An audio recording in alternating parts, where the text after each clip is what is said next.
Hello everyone, welcome back to my channel. तो आज के वीडियो में हम देखने वाले हैं एनसीईआरटी पॉलिटी क्लास 7, जिसमें आज हम देखेंगे यूनिट 5 जो कि है मार्केट्स। तो इसमें है हमारा चैप्टर 7 मार्केट्स अराउंड अस। तो शुरू करते हैं हमारा आज का चैप्टर। We go to the market to buy many things, vegetables, soap, toothpaste, masala, bread, rice, dal, clothes, notebooks, biscuits, etc. If we make a list of the goods that we purchase, it would be really long. There are many kinds of markets that we may visit for our everyday needs. This can include shops, hawker stalls in our neighborhood, a weekly market, a large shopping complex, perhaps even a mall. In this chapter, we look at some of these markets and try to understand how the goods that are sold there reach buyers, who these buyers are, who these sellers are, and the sorts of problems they face.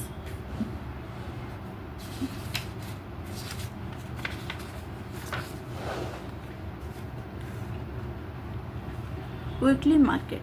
A weekly market is so called because it is held on a specific day of the week. Weekly markets do not have permanent shops. Traders set up shops for the day and then close them up in the evening. Then they may set up at a different place the next day. There are thousands of such markets in India. People come here for everyday requirements. Many things in weekly markets are available at cheaper rates. This is because when shops are in permanent buildings, they incur a lot of expenditure. They have to pay rent, electricity, fees to the government. They also have to pay wages to their workers. In weekly markets, these shop owners store the things they sell at home. Most of them are held by their family members and hence do not need to hire workers. Weekly markets also have a large number of shops selling the same goods, which means there is competition among them. If some trader were to charge a high price, people would move to another shop where the same thing may be available more cheaply, or where the buyer can bargain and bring the price down. One of the advantages of weekly markets is that most things you need are available at one place. Whether you want vegetables, groceries, or cloth items, utensils, all of them can be found here. You do not have to go to different areas to buy different things. People also prefer going to a market where they have choice and a variety of goods. Samir, seller of clothes. Samir is a small trader in the weekly market. He buys clothes from a large trader in the town and sells them in 6 different markets in a week. He and other cloth sellers move in groups. They hire a minivan for this. His customers are from villages that are near the marketplace. At festival times such as Deepavali or Pongal, he does good business. Shops in the neighborhood. We have seen that the weekly markets offer a variety of goods. However, we also buy things from other kinds of markets. There are many shops that sell goods and services in our neighborhoods. We may buy milk from the dairy, groceries from departmental stores, stationery, eatables, or medicines from other shops. Many of these are permanent shops, while others are roadside stalls such as that of the vegetable hawker, the fruit vendor, the mechanic, etc. Sujata and Kavita were sent to buy groceries from their neighborhood shop. This was the shop they usually went to. It was crowded today. The shop owner managed the shop herself with 2 helpers. When they managed to get into the shop, Sujata dictated a list to her. She in turn began asking her helpers to weigh and pack the items.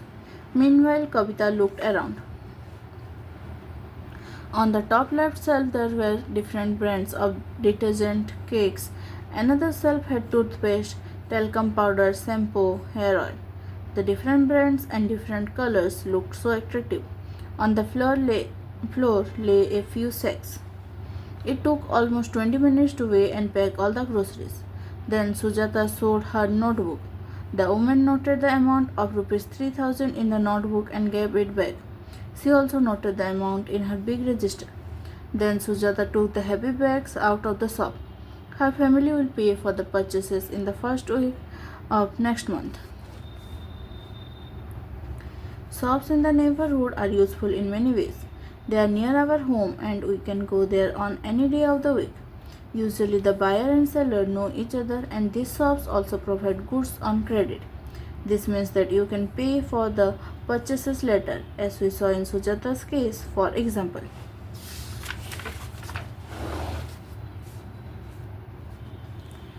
You might have noticed that there are different kinds of sellers even in the neighborhood markets. Some of them have permanent shops and others sell their goods on the roadside. Anjal Mall is a 5-floor shopping complex. Kavita and Sujata were enjoying going up and down in the lift. It seemed as if it was made of glass and they were able to see outside as they went up. It was fascinating to see so many different kinds of shops, such as the ice cream, burger, pizza, and other food shops. Shops full of home appliances, footwear, and leather items, as well as bookshops. While wandering about on the third floor, they entered a shop that was selling branded ready-made clothes. The security guard looked at them as if he wanted to stop them, but he did not say anything. They looked at some dresses and then looked at the price tag. None of them was less than Rs 3,000. Almost 5 times the weekly market price. Sujata whispered to Kavita, I will take you to another shop which has good quality ready-made clothes at more reasonable prices.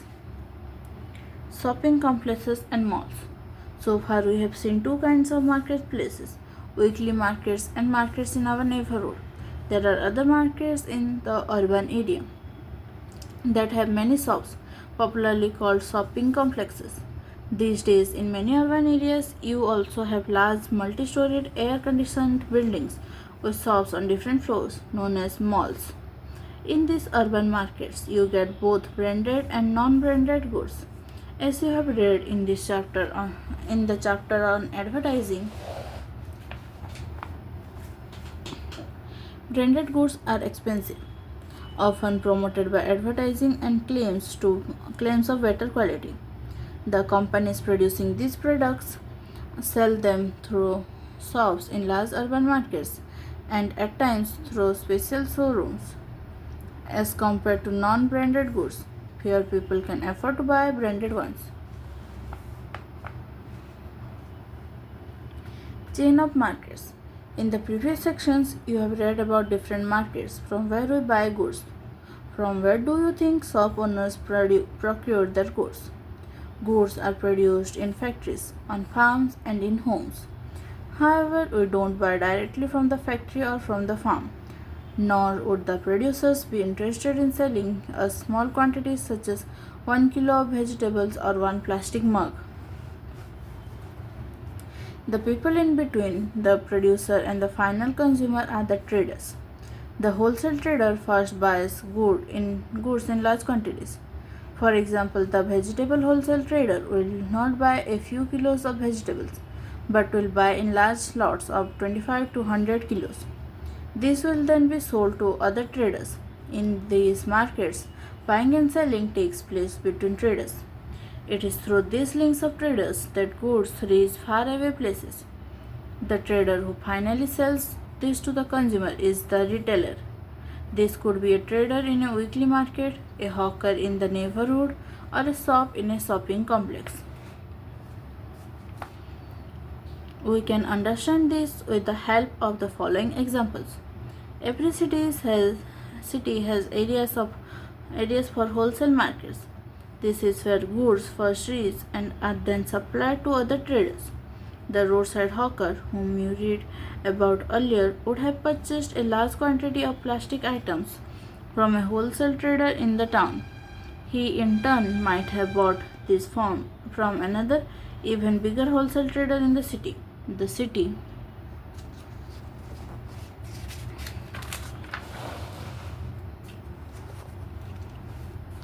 wholesale trader would have bought a large quantity of plastic items from the factory and stored them in a godown.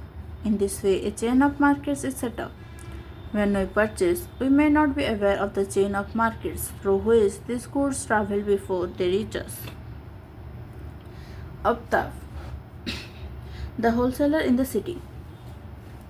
Aptab is one of the wholesale traders who purchases in bulk. His business starts around 2 o'clock in the morning when vegetables reach the market. This is the time when the vegetable market or mandi starts buzzing with activity. The vegetables come in trucks, matadors, tractor trolleys from farms both near and far. Soon the process of auctions begins. Aftab participates in this auction and decides what he will buy. Today, for example, he bought 5 quintals of cauliflower, 10 quintals of onions.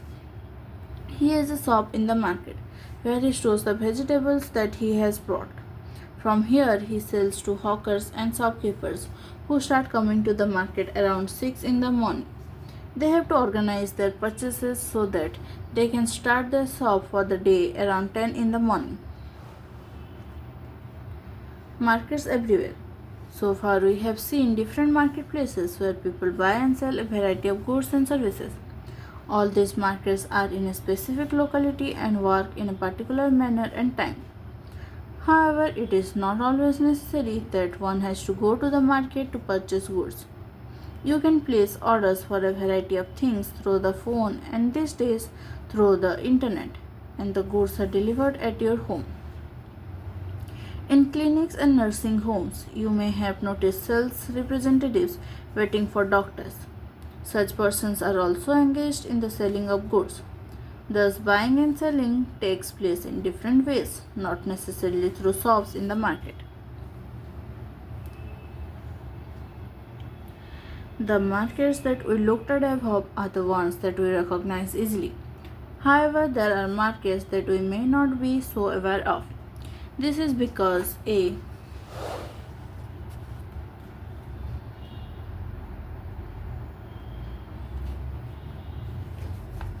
large number of goods are bought and sold that we don't use directly. For example, a farmer uses fertilizers to grow crops that he purchases from special shops in the city, and they in turn get them from factories. A car factory purchases engine, gears, petrol tanks, axle, wheels, etc. from various other factories. We don't usually see all the buying and selling, but only the final product, the car in the showroom. The story is similar for any other good. Markets and equality. In this chapter, we have looked at shop owners in a weekly market and those in a shopping complex. They are very different people. One is a small trader with little money to run the shop, whereas the other is able to spend a lot of money to set up the shop. They also earn unequal amounts. The weekly market trader earns little compared to the profit of a regular shop owner in a shopping complex. Similarly, buyers are differently placed. There are many who are not able to afford the cheapest of goods, while others are busy shopping in malls. Thus, whether we can be buyers or sellers in these different markets depends, among other things, on the money that we have. We have also examined the chain of markets that is found before goods can reach us. It is through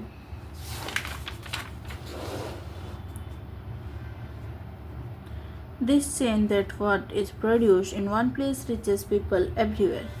When things are sold, it encourages production and new opportunities are created for people to earn. However, do they offer equal opportunities? We will try to understand this through the story of a shirt in the next chapter.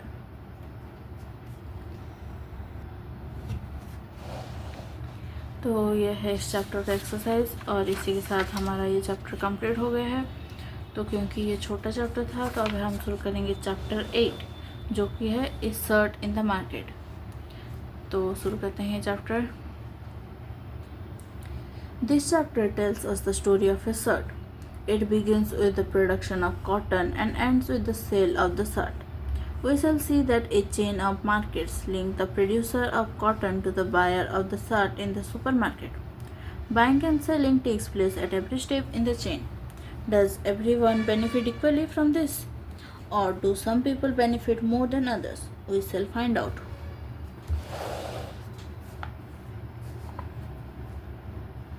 A cotton farmer in Kurnool. Swapna, a small farmer in Kurnool, Andhra Pradesh, grows cotton on her small piece of land. The balls of the cotton plant are ripe and some have already burst. So Swapna is busy picking cotton. The balls which carry the cotton in them do not burst open all at once, so it takes several days to harvest the cotton. Once the cotton is collected, instead of selling it at Kurnool cotton market, Swapna and her husband take the harvest to the local trader.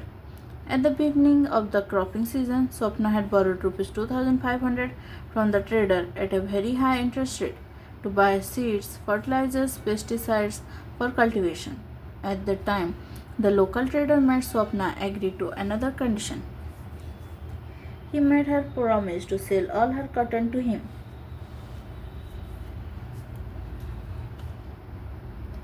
Cultivation of cotton requires high levels of inputs such as fertilizers and pesticides, and the farmers have to incur heavy expenses on account of this. Most often, the small farmers need to borrow money to meet these expenses.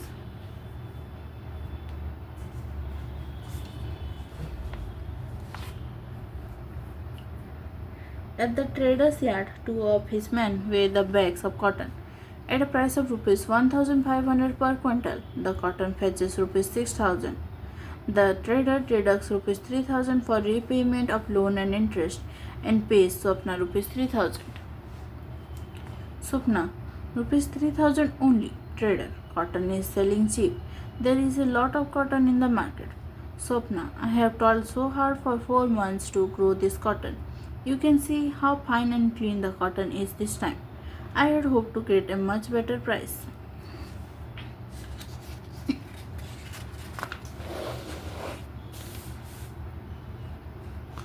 Trader, Amma, I am giving you a good price. Other traders are not even paying this much. You can check at the Kurnool market if you do not believe me. Swapna, don't be angry. How can I doubt you? I had only hoped that we would earn enough from the cotton crop to last us a few months. Though Swapna knows that cotton will sell for at least Rs 1,800 per quintal, she does not argue further.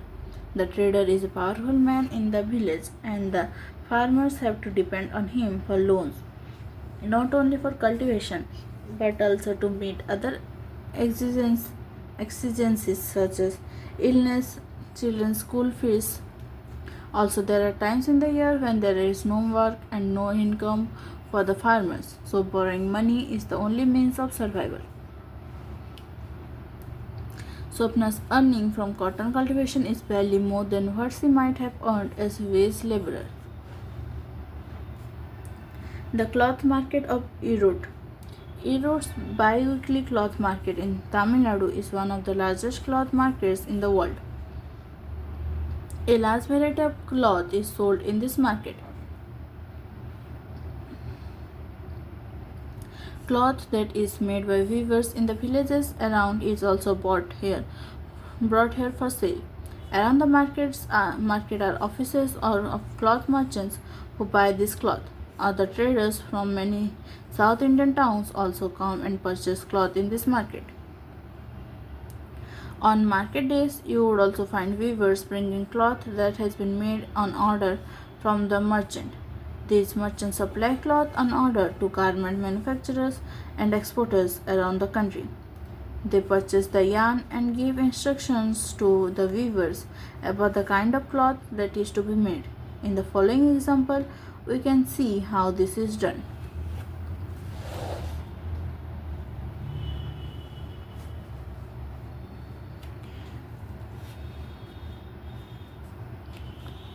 Picture 1. This is a merchant shop in the bazaar. Over the years, these traders have developed extensive contacts with garment farms around the country from whom they get orders. These traders purchase the yarn thread from others.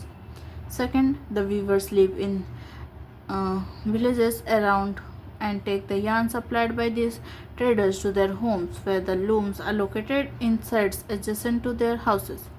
This photograph shows a power loom in one such home. The weavers and their families spend long hours working on these looms. Most weaving units have about 2 to 8 power looms on which the yarn is woven into cloth. A variety of saris, towels, satin, ladies' dress material, and bed sheets are produced in these looms. Third, they then bring back the finished cloth to the traders. Here they can be seen getting ready to go to the merchant in the town. The trader keeps an account of the yarn given and pays them money for weaving this into cloth. Putting out system. Weavers producing cloth at home. The merchant distributes work among the weavers based on the orders he has received for cloth. The weavers get the yarn from the merchant and supply him the cloth. For the weavers, this arrangement seemingly has two advantages. The weavers do not have to spend their money on purchase of yarn. Also, the problem of selling the finished cloth is taken care of. Weavers know from the outset what cloth they should make and how much of it is to be woven. However, this dependence on the merchants both for raw materials and markets means that the merchants have a lot of power. They give orders for what is to be made and they pay a very low price for making the cloth. The weavers have no way of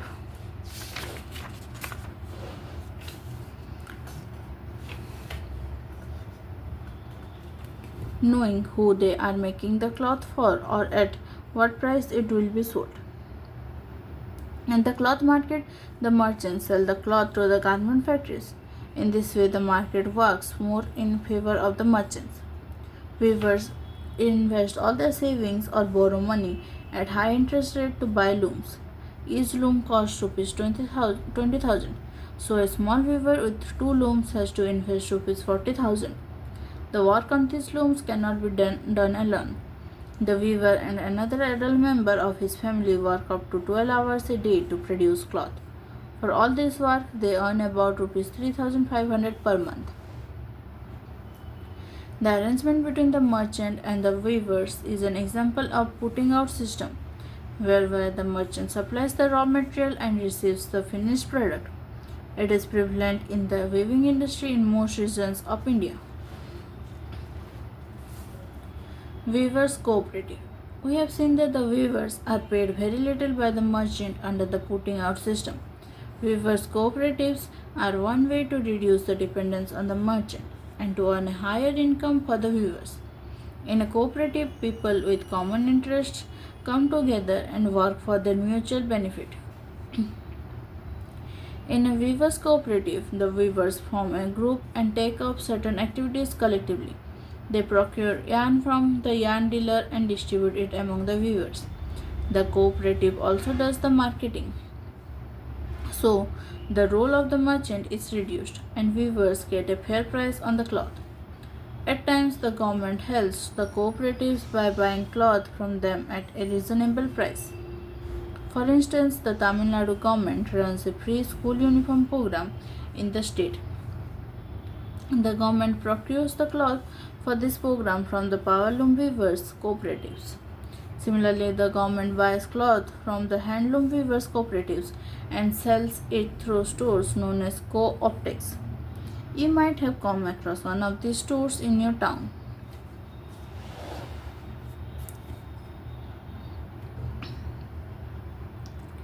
The garment exporting factory near Delhi. The Erode merchant supplies the cotton cloth produced by the weavers to a garment exporting factory near Delhi. The garment exporting factory will use the cloth to make shirts. The shirts will be exported to foreign buyers. Among the foreign buyers are business persons from the US and Europe who run a chain of stores. These large stores do business strictly on their own terms. They demand the lowest prices from the supplier. In addition, they set high standards for quality of production and timely delivery. Any defects or delay in delivery is dealt with strictly. So the exporter tries his best to meet the conditions set by these powerful buyers. Faced with such pressures from the buyers, the garment exporting factories in turn try to cut costs. They get the maximum work out of the workers at the lowest possible wages. This way, they can maximize their own profits and also supply the garments to foreign buyers at a cheap price.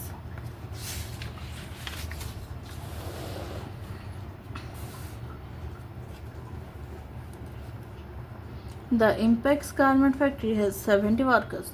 Most of them are women. Most of these workers are employed on a temporary basis. This means that whenever the employer feels that a worker is not needed, the worker can be asked to leave. Workers' wages are fixed according to their skills. The highest paid among the workers are the tailors, who get about Rs 3,000 per month. Women are employed as helpers for thread cutting, buttoning, ironing, and packaging. These jobs have the lowest wages. Payment to workers per month: tailoring Rs 3,000, ironing Rs 1.50 per piece, checking Rs 2,000, thread cutting and buttoning Rs 1,500.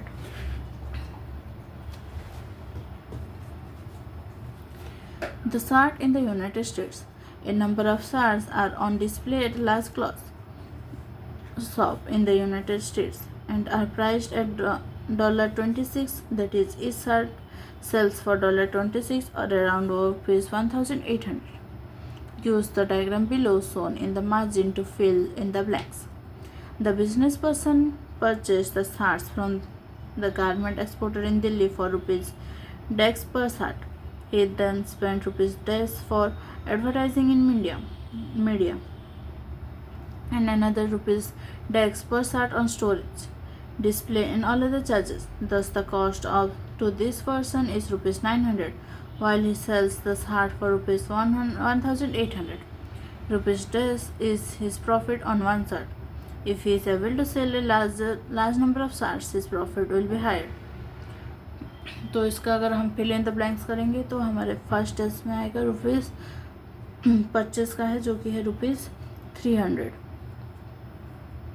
फिर second test में आएगा ही spend Rs 200 for advertising. Advertising का है Rs 400 for advertising in media and another Rs 200 per SART on storage, display and all other charges. तो उसका total cost हो गया 900 और लेकिन वो बेच रहा है Rs 1,800 में है, तो उसका प्रॉफिट हुआ Rs 900. The garment exporter sold the SART at Rs 300 per piece. The cloth and other raw materials cost him Rs 100 per SART. The worker's wage cost another Rs 25 per SART. The cost of running his office came to Rs 25 per SART. Can you calculate the profit per SART for the garment exporter?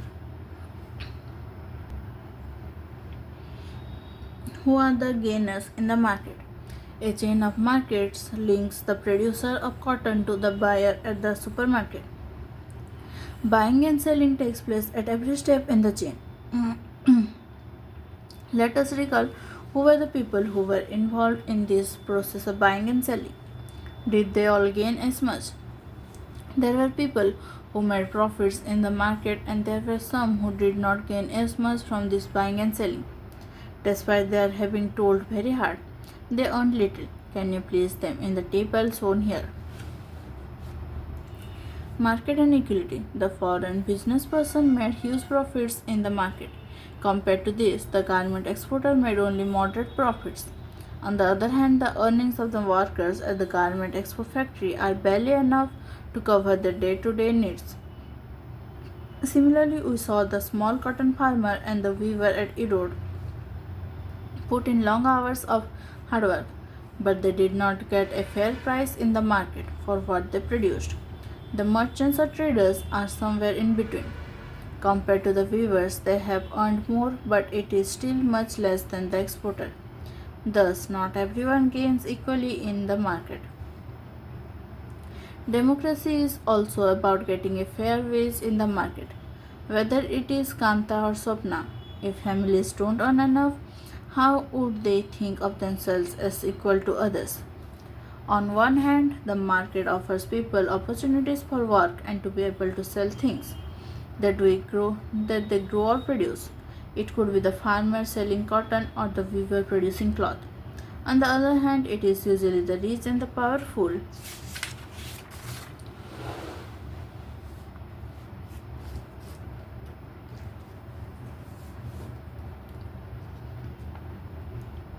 that get the maximum earnings from the market. These are the people who have money and own the factories, the large shops, large land holdings, etc. The poor have to depend on the rich and the powerful for various things. They have to depend for loans, as in the case of Swapna, the small farmer, for raw materials and marketing of their goods, weavers in the putting out system, and most often for employment workers at the garment factory. Because of this dependence, the poor are exploited in the market. There are ways to overcome this, such as forming cooperatives of producers and ensuring that laws are followed strictly. In the last chapter, we will read about how one such fish workers cooperative was started on the Tava River. तो ये है इस chapter का exercise और इसी के साथ हमारा आज का चैप्टर कंप्लीट होता है। तो अगर आप चैनल पर नए हैं तो चैनल को सब्सक्राइब कर दीजिए और नोटिफिकेशन आइकन पर क्लिक कर दीजिए ताकि आपको सारे वीडियोस के अपडेट्स मिल सके। और अगर आपको वीडियो अच्छा लगे तो लाइक कर दीजिए और अपने दोस्तों के साथ शेयर कीजिए ताकि उन्हें भी हेल्प हो सके। तो आज के सेशन में हमने चैप्टर